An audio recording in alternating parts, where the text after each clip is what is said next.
Hello, how are y'all doing? Recently, me and my friend Nikabe built this really cool floating island arch thing. And yes, I know, the name is an absolute work of art. What's really fun about this build is we went in with like no plan at all. The only thing that we went in knowing is one word that I had on a Google Doc at the time, and that word was arch. We were going to use an arch somewhere in this build. First thing we thought of was to put an arch into the side of this hill. We then put a cave on the inside of it and had a little river running out. On the inside of the cave, we had a little dock area made out of wood and campfires. This would give the build a bit more life, or at least it would give the build a feeling that people have been here before. One thing to mention about building without a plan is you may have to redo a lot of things. It can get kind of annoying having to redo something you've already done, but it is part of the process and makes your build look a lot better. Since the original style we went with was a sort of fantasy style, we decided to put some towers on the top of the hill. We set some cylinders down originally just to mark out where the towers would go, and we were going to put some arch bridge things in between the towers to connect them up. The issue is we kept the towers as cylinders. If you haven't built off of a cylinder, it's hard, or at least I struggled to do those. So we scrapped that idea and decided to put just one big arch there instead. For the big arch, we started to use some pictures of the Arch de Triumphe as reference. The first thing we did was we got the basic shape down with some big blocks of stone. The main feature of this kind of arch is the slightly extruded top and the ornate detailing. The detailing was a bit hard to figure out at first, but once you get the pattern down, you can kind of just run with it.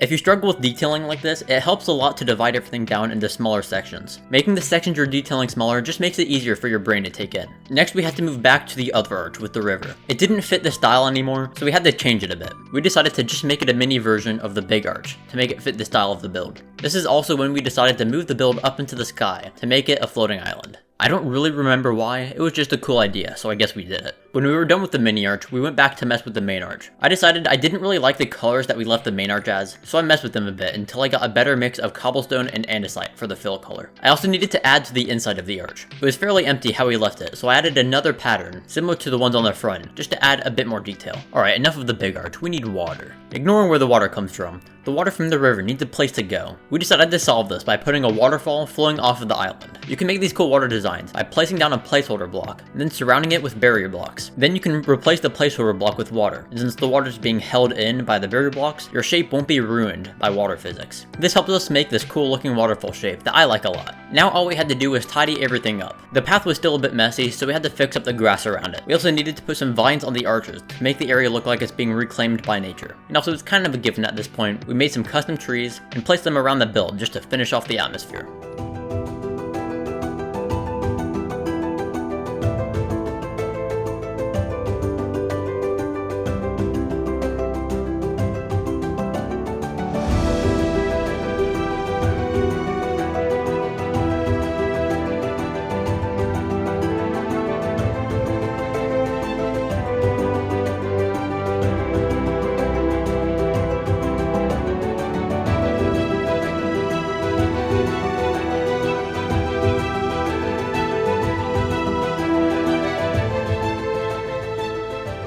Alright y'all, hope you liked the video. Recently I made a tree tutorial that you might like if you enjoyed this one. Or if not, make sure you like the like button on the way out. Bye bye!